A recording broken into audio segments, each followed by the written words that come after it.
आषाढी अमावस्येला दीपपूजनाचे काय आहे महत्त्व जाणून घ्या. दिव्यांची पूजा करण्याची पद्धत. आषाढी एकादशीपासून भगवान विष्णू निद्रासनात जातात. त्या दिवसापासूनच चातुर्मास सुरू होतो. हा चातुर्मास 4 महिन्यांचा असतो. हा चातुर्मास सुरू झाल्यानंतरची पहिली अमावस्या म्हणून आषाढी अमावस्या साजरी केली जाते. श्रावण महिना सुरू होण्याच्या आदल्या दिवशी ही अमावस्या साजरी केली जाते. या अमावस्येला आषाढ अमावस्या, दीप अमावस्या म्हणून ओळखली जाते. महाराष्ट्रात या अमावस्येला गटारी अमावस्या म्हणूनही ओळखले जाते. यंदा ही दीप अमावस्या महाराष्ट्रात 4 ऑगस्टला साजरी केली जाणार आहे.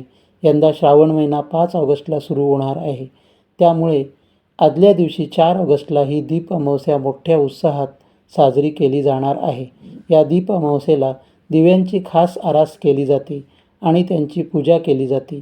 या दिवशी दिव्यांची पूजा करण्याचे खास महत्त्व आहे. अमावस्याला दिव्यांची पूजा करून श्रावण महिन्याचे उत्साहात स्वागत केले जाते. दीप अमावस्याला दिव्यांची पूजा करण्याची योग्य पद्धत आहे.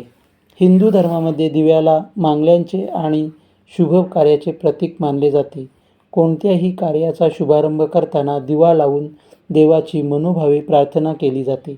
अंधारातून प्रकाशाच्या वाटेवर नेणारा हा दिवा हा मांगल्याचे प्रतीक आहे. त्यामुळे भारतीय संस्कृतीमध्ये दिव्यांचे विशेष महत्त्व आहे.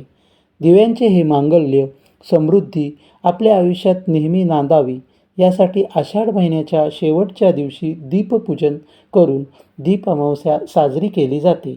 या दिवशी दिव्यांची पूजा केल्याने देवाची आपल्यावर कृपा राहते आणि आयुष्यातील अंधकार दूर होऊन आयुष्य प्रकाशाने उजळते, अशी देखील धार्मिक मान्यता आहे.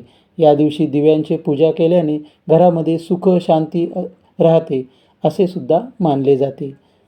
दीप अमावस्येला पहाटे लवकर उठून स्नान करावे. स्वच्छ वस्त्र परिधान करून घरातील सर्व दिवे एकत्र भांड्यात घेऊन ते गरम पाण्याने स्वच्छ घासून पुसून धुवून घ्यावेत.